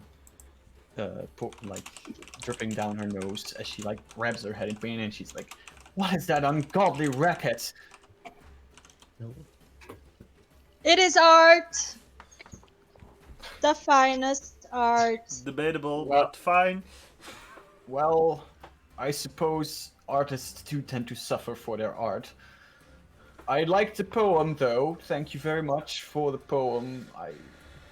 Even though it hurts my brain. Thank you, kind sir. Maximilian, what are you doing? Yeah, just a quick question. If I don't have a spell prepared, what do I need to do to prepare it so I can cast You it? need an hour. Yeah, no, that's fucked then. That plan's gone. Yeah, or you decide to just sit there, study, and maybe this battle lasts for an hour. Good luck, guys. I'm gonna read this whole book. If you're Everyone's like panting and Maximilian is just sitting in the corner like, yeah, oh, yeah. Bella went for dear Jacob, I can't believe it. and then you have Laurel saying, "You need to learn how to survive." This is not no. So Maximilian, you No, are... I do not sit down to read for an hour. Instead, I will just Right, what I'm going to do is invisibly go Yes. to behind Sophia, Yes. and then I cast Magic Missile. Didn't you forget Magic Missile? No. I forgot my invisibility. Oh, okay. Yeah, roll to cast your spell. That'd be good. Ooh. All right, Ooh. yeah. So again, you like fire this barrage like at point blank. All right, that's 6 damage. That's pretty fucking good. But instead of to go like this, this Mhm. time I just go. Is it like just like streams of fire coming from your fingers, or? Ooh. Yeah. like little I think lasers. missile comes in various forms. Yeah, that's fine. Yeah, okay. So that's 6. Okay. Okay. Yeah. So you like you hit her like in the back of the head, and like a part of her hair starts like to burn off, and then like she turns Oh shit. halfway and like puts the staff in between you and the between you and her, and like the magma just absorbs your flames. And she's like, "Where the blazes did you come from? That's 2 against 1, is it? Well, no worries. I've had worse." So she didn't take any damage whatsoever, or? Oh no, she took damage. Like part of her fucking head is burned, but Good. I was getting... it did not have its full effect because your channeling was interrupted by her turning and Fair. putting the spear between you and her. She is going to do a big sweep for you, bleh? Yes. Oren. Mm-hmm. She's going to like basically like after Maximilian is done casting, she's going to like do a sweep without even looking at you. Do a sweep in your direction with a halberd. So you see this halberd like in slow motion coming towards you. What do you do? I will try to meet the halberd with, or the handle at least, with my own hammer and try to bat it away. All right. Roll me Defy Danger with your con or strength, whichever you prefer. So you just click Defy Danger and then click either strength or con, whichever you think is better. And that's a 9.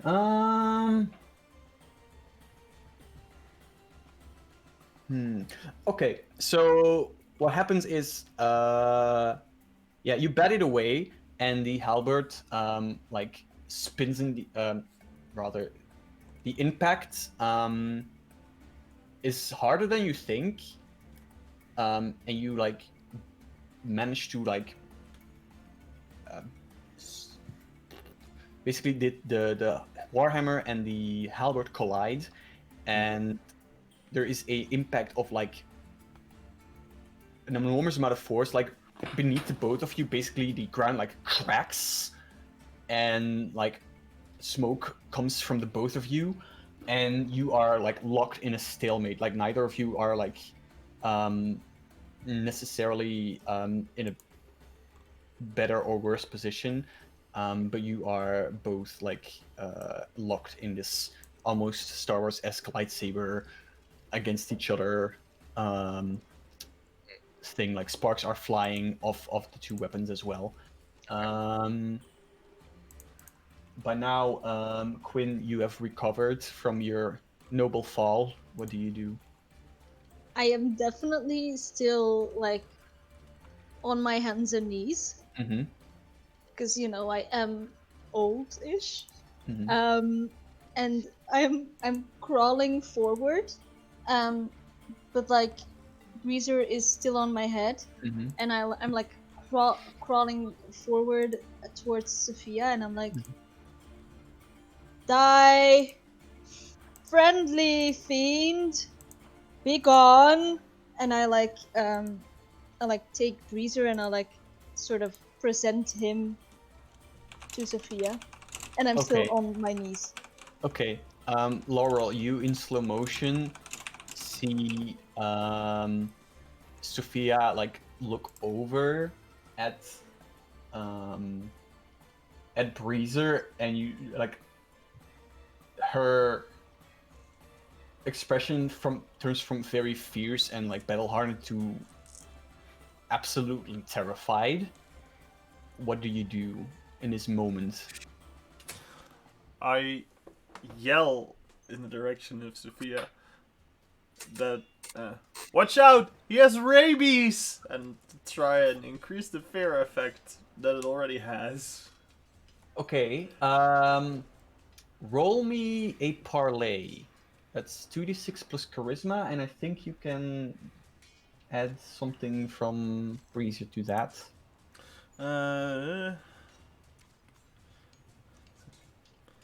Let me see. Animal companion. Oh.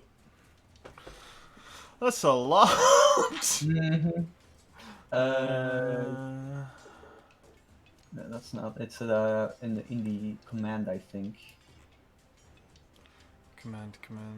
Oh. Command. When you work with your animal companion on something, it's trained in, and you attack, and you track at it, and you take damage, and you discern, and you parlay That's cunning. at its cunning. How many cunning did I give this little bastard? 1. Yes. So that's 2d6 plus. What is your charisma? -1. So just flat 2d6. That's an 8 then. Okay. She is not. She's looking at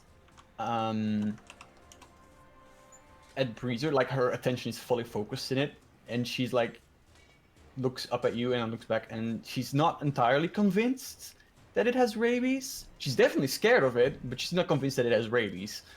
So she is like definitely like having an inner conflict of like, I don't know what to do. I want to run, but I can't because I'll get hit by a hammer. Okay. Can we use Breeze's little trick that he starts foaming? Yes, you Yes? can. Okay. And at that point, she just like her grip on the halberd loosens, and you Aaron, you manage to like strike it away from her, and it like goes spinning in the air, and then it's like a couple feet away from you in the ground, like it goes like, and like steam erupts from the place where it's like in the ground, and she just like tries to run away, but then she bumps into you, Maximilian. So what do you do? So she's dropped the weapon. Yep. And do I know that the reason Oren came into this dungeon is for the weapon? I don't know, Aaron, did you tell everyone this, or? They would have, yeah. Yeah, you know. So yeah, I just let her go and run away. Because he's not really in danger anymore, so he's running away, scared. And she dropped the weapon, so it's fine. Okay. I stop my magic weapon. Mm-hmm. I grab the Halberd. pole arm. I look at the brave lady, not so brave anymore, and I kind of gesture my warhammer towards her, and I want, do you need this? Do you want to switch? Are you surrendering? Is that what this is? I'm confused. I haven't had this happen to me before. I might need some. I look towards the other guys. Is this surrender? I'm sorry, guys. I'm not too comfortable with Hang on, this. yeah, if it's surrender, why would you give weapons? That's only when you I read it for. I can't. I need to leave. I can't breathe. I need. Get that thing away from me. It's filthy. It's gross. It's disgusting. Get it away from me. That's not very nice. Can I whistle to see if Breezer comes to me? I mean, if you say Breezer comes to you, then they come to you. Okay. I yell to Sophia. You give us the weapon. You stay there, and I'll make sure that he doesn't come any closer to you. I mean, she already given it to us. She's like, fine, whatever. I don't need it. I can do whatever what I wanted to do without it. It's fine. Just get it away from me. Hang on, what were you gonna do with it? I was going to use it to fight the good fight, to help people, defend villages, save people's lives. That's fair. But yeah, you like you said, you'll do without. Excellent. Let's go, guys. I whistle and Breezer stops moving. He's not coming any closer. Okay. Does he come back to you, or? No, he's staying Okay. there. Okay. I kind of I shuffle the warhammer in front of her, and like a kid in a candy shop, I take the pole arm, like holding it in front of me, like, oh, like a kid that just got a lightsaber for his birthday. I mean, Oh yeah. She takes the warhammer and just, okay, sure. Quinn, what do you want to say? Yeah, Quinn walks up to Sophia. Um, Some moth. he takes like from the back of his head. He also has like some moss, and he like pulls it off. And he as he hands it to her, he says, "There is a moon. It's in the sky. It's called the moon." She takes the moss and she says, "There is a sun. It's in the sky. Its light reflects off the moon. And soon, the moon will destroy us all." Gordon is So- just running around. Definitely makes that sound. Yes. He's making the sound himself if he doesn't. That Yes. just got depressing. So, Let's go back topside. yeah, you guys just leave. You Yeah, okay? I mean, Aaron is happy. I yell back, "Watch out for that chair, that big chair." I Might eat know you." it tried to eat me. I go up. Up the Um, stairs. is Sophia moving? Because I mean, she's gonna wait for you guys to leave, and then she's going to move as soon as you guys. yeah, gone. Quinn, because she just talked to him in his language. Like he's just gonna stand there and he's gonna look at her with like this look in his eyes that says like, "You gave me knowledge," and like he's just sort of like waiting for more knowledge.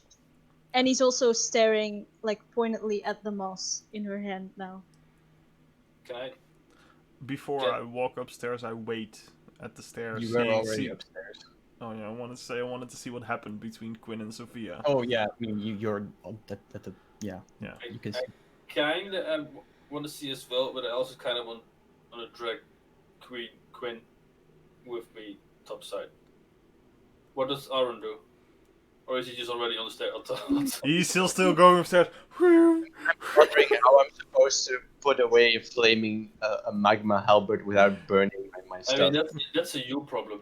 Yeah, I'm kind of like, oh fuck, I can't put this in a bag. I'm gonna have to hold this constantly. Is it warm? It's definitely warm. She's Quinn, just- are you like fighting, getting dragged, or do you just not move, or how does that look when? Yeah, Oh, was it- I don't really just. It's just basically grab the arm and just nudge, like, let's just go. I Nothing hold his arm. I say, wait, let's see what's happening. I've never I seen. hold- No, you are up here, and Maximilian is down there. You can't Oh. hold his arm. I wanted to stop him. I want to see what's happening. I've never Oh, seen that's Quinn like this hard. before. And Sophia looks at you and says, "Creature made of moss. From the forest, you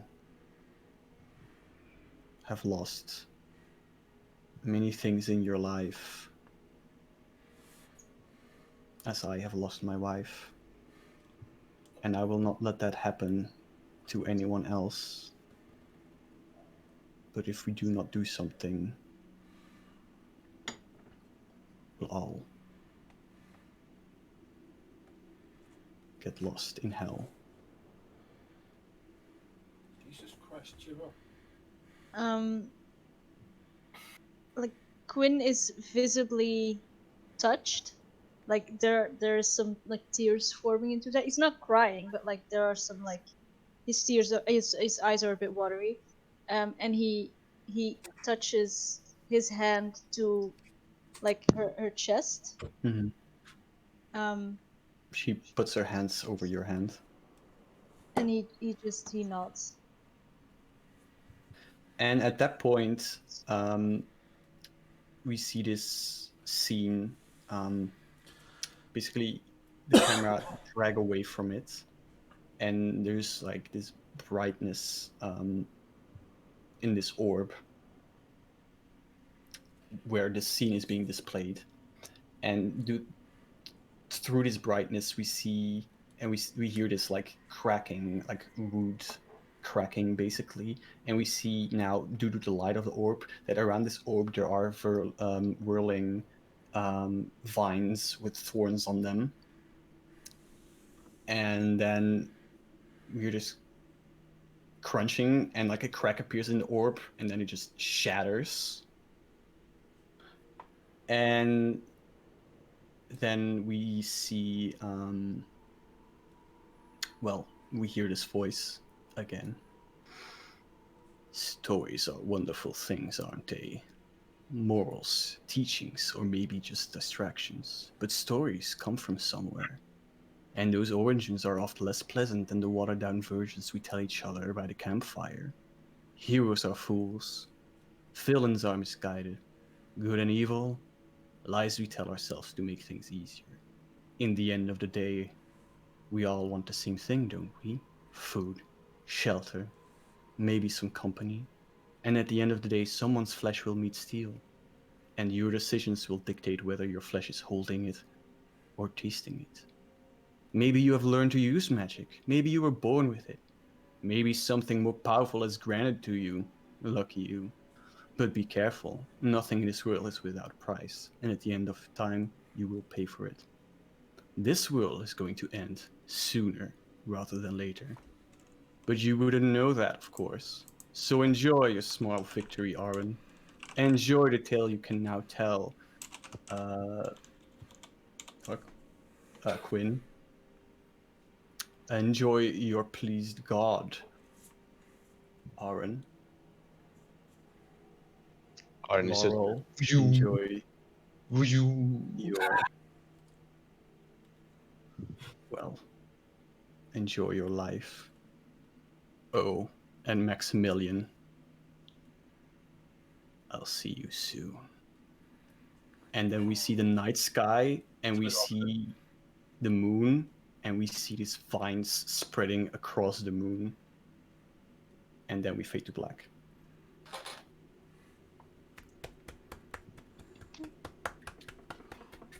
Yeah, I kind of was hoping that the moon was gonna be a D20 that says "Cast your die," because that's You didn't roll high enough perception for that. It happened, but you just didn't see it. So normally at the end of a session, you do end of session, which is you look at your bonds and you feel if one has been resolved. Like basically, if you still feel that bond between you and the character is applicable. If it's resolved or isn't applicable anymore, for example, it doesn't describe your relation to the other character anymore, you would resolve it and get XP for that bond being resolved, and you'd write a new one. Since it's a one-shot, there's really no point in it. You'd also, you'd ask the other player if they feel the same way if that bond is no longer relevant.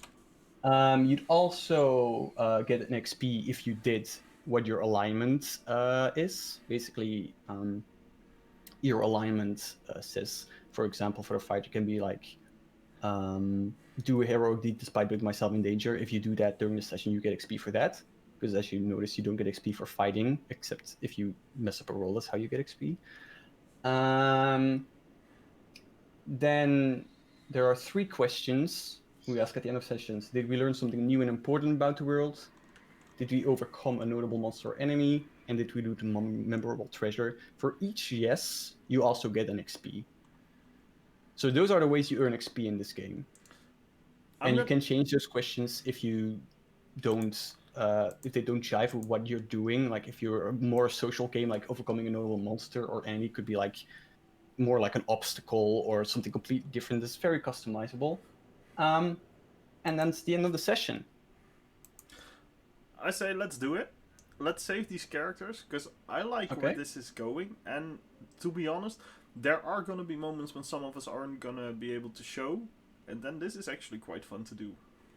Sure. Okay. Let's start with you then, Laurel. Do you feel that any of your bonds are no longer relevant? No, I still think that Quinn is a friend of nature. That's still something that's happening. And Maximilian is making progress in learning how to survive in the wild, but he still has a lot to learn, and I need to mentor him because I feel personally responsible if he dies in the wild. Okay. Sure. Also, you'd be free to write any of the other bonds you still have open. Yeah. And you could also, after the first session, basically be like, well, this is more relevant, and like change it and not get XP for it. But Quinn, what about you? Yes. Well, I think my alignment definitely. Mm-hmm. I acted on impulses. And I guess my bond with Oren, because I recited Mm-hmm. the poem that I made for him. Mm-hmm. Sure. So yeah. Oren, are you okay with that bond being? Yeah. Okay, cool. Then you get Um, to. Yep.